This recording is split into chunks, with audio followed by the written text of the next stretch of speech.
Hello. You mentioned the London riots earlier. In the biography that was just mentioned, you talked about the history of riot and upheaval in London, and particularly the apprentices and the way in which they have a strong history of that. How do you see that connected to the recent events? Well, I don't know.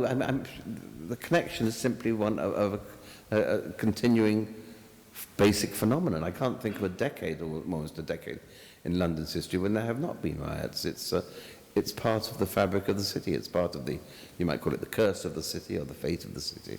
But it's not something to get terribly worked up about.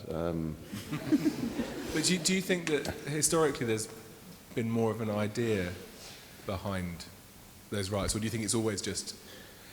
I think it's mainly just mindless rebellion against figures of authority. It was with the Gordon riots. The riots and the Peasants' Revolt, all sorts of... It's just an expression of urban frustration, I suppose. That's the best way of putting it.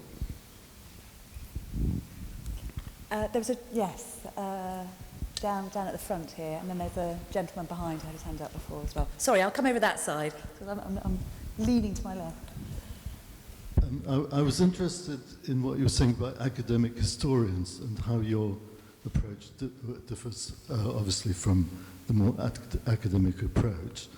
And can you also comment about different styles of history, of writing history, over the centuries? Oh, yes. Well,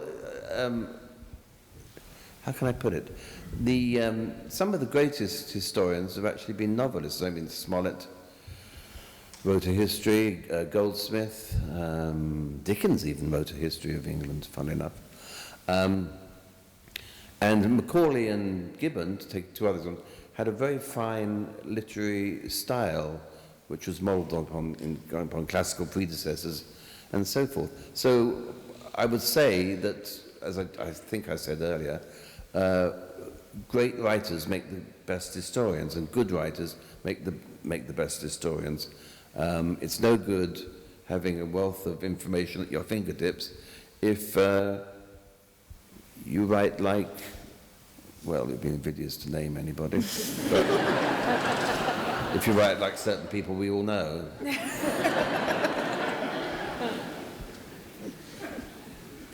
And can I just ask, as the gentleman was saying, the thing about academic historians, do you think they've also, there is a kind of duty of care to share that information with as wide an audience as possible? Of course, yeah. And I've certainly took as much advantage of it as I could, as the bibliography of the first volume testifies. No, I don't really have an argument with academic historians. They do perform a perfectly legitimate function. And their work is often very interesting. It's just that they tend to specialize to in an inordinate degree, and tend to use a language that is both charmless and ugly. So all the academics in the audience now, make yourselves known. There was a gentleman with his hand up there. Yes, on the edge. And then I promise I will. Yes, lady, the first lady up at the top. I just want to know what floats your boat more, whether it's folklore or fact. I don't choose between them. I use both where necessary. Folklore is also a sort of fact, isn't it, after all? Yeah.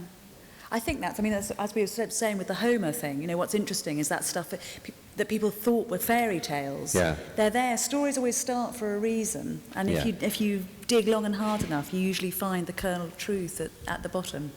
Now, the lady in blue up at the top. So we have a female voice adding to this dialogue.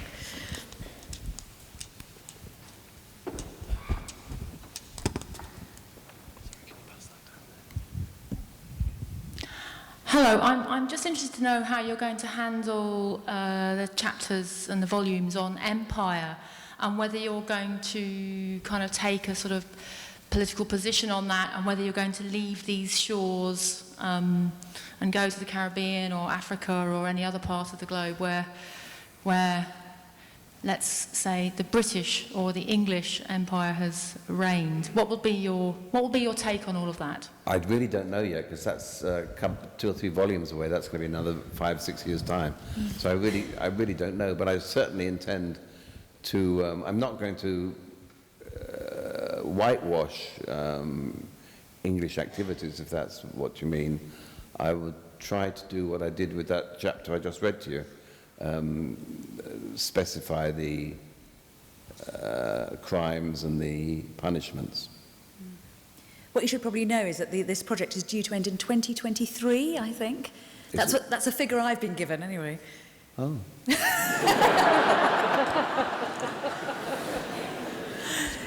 Gentleman here with if you can just come down. There's a gentleman here at the front with a jacket on and a red jumper.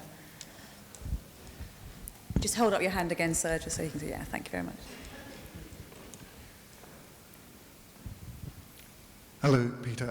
I couldn't sort of help but notice, and I count myself among these, that when you were reading that extract, quite a few of us couldn't help but chuckle at some of the really macabre sort of details of people's deaths. And I just wondered how that chimed with your feelings and what you'd said about sort of entering the spirit of people in history and kind of ordinary, just, ordinary people, and the fact that we almost can't help but find their deaths like that a little bit funny, because perhaps they happened so long ago.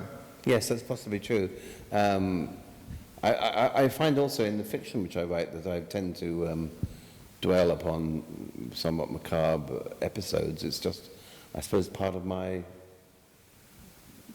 way I write. But you're quite right. It probably would be considered offensive if one dealt with individuals in that sort of joking way. But I don't think I'm doing that exactly. I'm just trying to outline the conditions of the society in which these things occur. It's a fine line, I know, but I hope sometimes I fall on the right side of it. I mean, I think it is just true of history. It's the kind of nasty, brutish and short, but it was always, not necessarily nasty, but it was always, life in the past was brutal and it was short, wasn't it? Yes. I mean, you have a... Oh, yeah. Good. Well, yeah. No, that was a very good short answer to that question. Yes, lady at the front here. Or just wait for the microphone. Yes. Thanks. Hello. I just wondered how often, if at all, you get challenged by academics or scholars, and how flexible are you in your response to what they have to say? I don't think I've ever been challenged by an academic or a scholar, not to my knowledge. I presume there have been reviews by them, but I don't read the reviews, so I've never actually had to engage in any kind of debate with scholars or academics. It's strange, but true. 2 gentlemen over there, and then, yes. Actually, can we just go to the lady in the stripy top first, and then there are 2 gentlemen behind her. Just there, put your hand up again, that's it. Thanks. Yes, I sort of came to your work, Peter, through the novels originally, and then I've sort of started to read the histories. But I particularly like the television work you've done, the series on the Romantics, and I wondered if you had anything else in the pipeline at the moment. No, like I don't, in fact. No, I don't think I'm really suited to television. Well, I think you're excellently suited. And that's a great pity. Well, I don't have the personality of David Starkey or Simon Sharma. Thank goodness. No, I don't. No, I wasn't saying that facetiously. I don't. I'm not a dramatic person. I'm not an actor. I just deal with words rather than with gestures. So I don't think I'm very suitable. 2 gentlemen at the back, yeah. If you just pass the microphone back, maybe, if you can. Can you see? You'll do it democratically. There, just at the, yeah, if you put your hands up, yeah, just at the end there. And then is anybody, put your hand up and just microphone person choose, yeah, they are. There, just next to you for the next, thanks. Can you? Yes. Yeah. You won't remember me, Peter, but 45 years ago, we sat together in a small classroom translating Thucydides and Homer for Gil Harrison for our Greek A-levels. And I just I just wonder. I'm over here. It's over there. And I wonder whether the unconscious effect of the fact that we were in a Benedictine school which had these long traditions back into English history. We were taught by people who wore medieval costume. Although being children of the 60s, we tended to reject that tradition at that time, has it sort of lain dormant in you and informed your interest, your recurrent interest in history? Yeah, I suppose it must have done. Certainly the earliest influences are often the strongest, and I can vividly remember sitting in these, although I don't vividly remember. Give us your. Have a beard then. I know. Give us your name, boyhood friend. My name is Eric Keach. Right. No. I'm not sure we did share a desk. You sure we shared a desk? We sat in the same small, in Gil Harrison's room. Oh, you sat in the same room. Yes, I get. yes. Okay. Well, yes. I'm sure the early impressions are of great significance. But my own interest in history actually predates that, because when I was 10, in an ordinary primary school, I wrote a historical play on Guy Fawkes, which unfortunately I've since lost. But I've got a feeling that my interest in history and fiction and drama were all of a piece when I was a very young boy. Another question from up here. Sorry. There. Did you have your gentleman? Yeah, I was just wondering whether. Can you hear me? Yes. Yeah, the punishments you were talking about, I was wondering whether you thought they would have been so elaborate if Christianity hadn't come to England. I don't know the answer to that. Can I just give you an answer to that? Only that I know the Persian kings, I have to say, who were definitely not Christian, devised the most extraordinary punishments for their subjects. So I think, sadly, our kind of aptitude for imaginative torture defies all religious boundaries. The Persian king's favourite one was to smother their enemies in honey and put them out into a boat and tie them in a kind of cruciform style to the boat and just wait for them slowly to be eaten to death by flies out in the water. So gruesome goes as far back as the human species, sadly. Next question. Yes, gentleman there. Hi, I've just started reading your biography of London. I thought it was really interesting that you imagined London as a person and you called it a biography. Are you applying the same kind of approach to your book about England? No. And if so, okay. I was going to ask what kind of person you thought England might be like. Oh, no, it wouldn't. It's not quite the same project because it's much larger in scope and, of course, extends over a much greater amount of territory.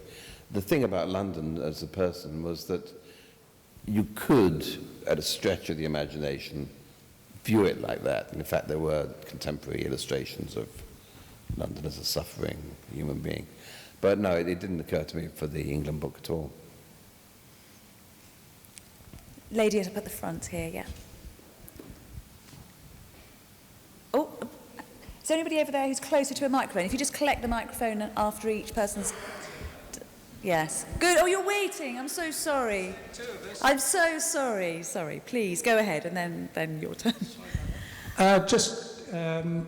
One of my favourite copies of a newspaper is a letter written to the Times, and it says, and I paraphrase, Iraq is a nightmare. We keep spending blood, treasure, money, losing people's lives. We never get anywhere. We keep making the same mistakes. And it's a letter to the Times written by T. Lawrence in 1923. Afghanistan conjures up the same sort of historical parallels. My question is, how do you feel? Do we ever learn anything from the history that we read? No, I don't. Do we ever get anywhere? I don't suppose we do. I mean, the endless recurrence of senseless conflicts is evidence enough that no lessons have been gained and no knowledge acquired. The history of wars in let's say, the Tudor period is one of endless battles and fights, and nothing is gained, money is lost, lives are lost, but no ultimate outcome or solution ever emerges. And do you think that could ever change, or is that just what humans are destined to be? I presume it's just part of human nature. I don't really know. Lady at the front here. And yes, anybody over that side? Right up at the back, yeah. If you just want to. God, you microphone wielders are getting good exercise today, aren't you? Yes, he's coming slowly. It's a lady down at the front here. Yeah, so we'll just, yes, take yours first, thank you. I know you have commented on the perennial subject of slavery in your previous book, and I believe in this book, because it's in the index, but about 1000 AD, you commented that there was a vast export of slaves from southern Britain, I believe, to the Mediterranean around there. Could you just comment on this perennial subject, which can be viewed over 2,000 years?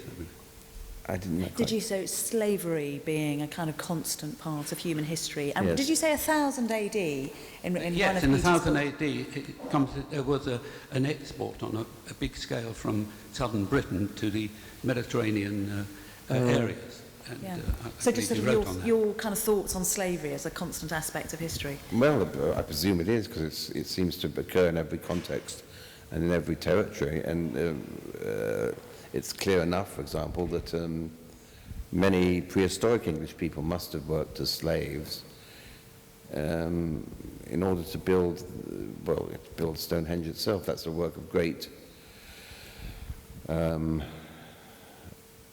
precision and planning, and it required a huge amount of planning and a huge workforce to be ordered to continue for X number of years, 200 years.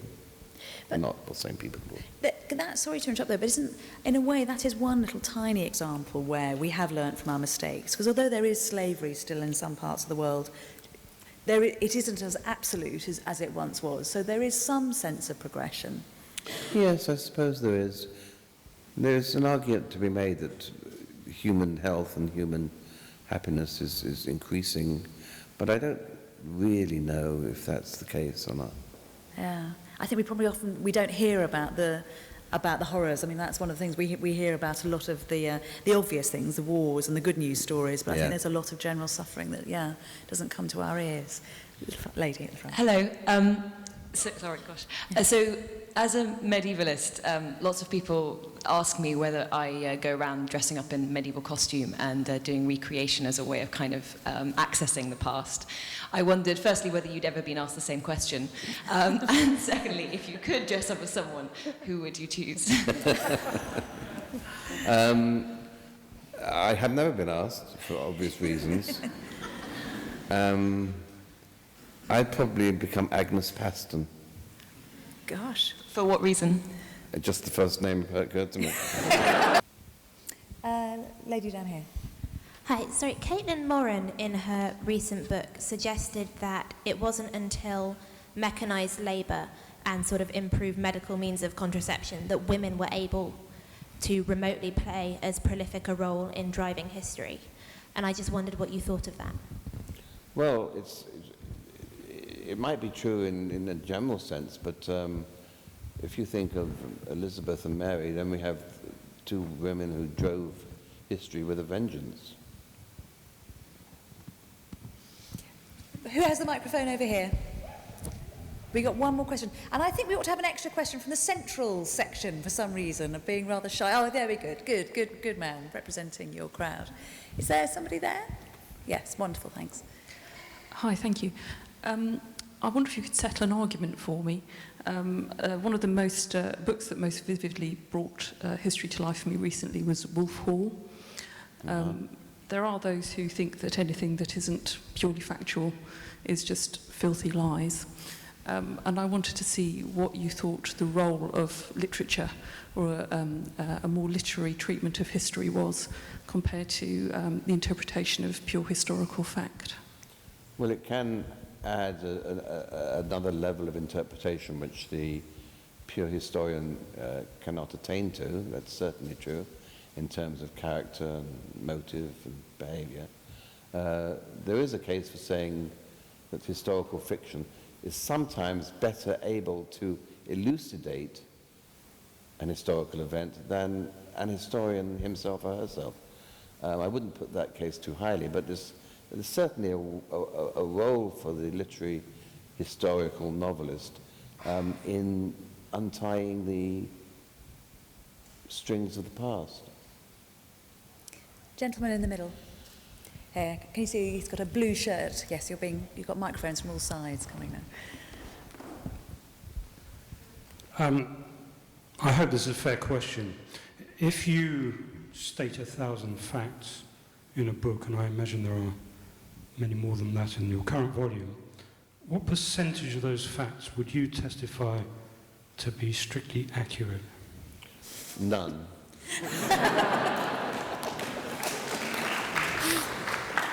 You can only rely... No, that's a fair guarantee.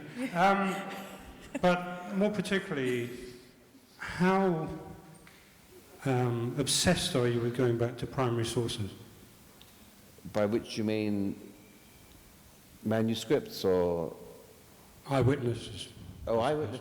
Well, it's very difficult to get eyewitnesses for most of the history. I'm not obsessed with primary sources, I'm obsessed with historical sources. And to go back to your earlier question about what facts are true or not true, you have to rely upon the body of knowledge and information which 100 different writers have amassed about a certain period, right? Whether it's the life of Edward VI, life of Richard III, you've got poets, dramatists, historians, chroniclers, so forth. They come to certain shared conclusions on the whole. And since I haven't got the time or inclination to begin all over again, one has to rely to a certain extent upon their shared conclusions. Now, those shared conclusions may be completely wrong, but it would be impossible for me to analyze each statement and each so-called fact in the course of writing that volume. It would take 100 years. We do have time. If there's one person who's going to be crying into their Horlicks tonight because they haven't asked their question, is there anybody who's very upset that they haven't had a chance to speak? Oh, you can all... Actually, Peter will, of course, be outside signing his books afterwards, and I suspect you might answer the odd question if there's somebody too shy to put their hand up now. Please, when you come out, do buy this. I had a very pressed week and I read it and it is absolutely splendid. And can you imagine how lovely all 6 of them will look on your mantelpiece as well in 2023 or whenever it is. Thank you so much, all of you, for coming this evening. Those were splendid questions, fantastic. It was a genuine historical dialogue going on. But primarily, thank you, of course, to Peter for being here this evening with us. I think that Wordsworth, I'm going to paraphrase dreadfully, said that although humanity has many faces across time and space, we all share one human heart. And personally, I'd like to say thank you to Peter for reminding us of that in his splendid and prolific works of fiction and history. So will you join with me to say thank you, Peter?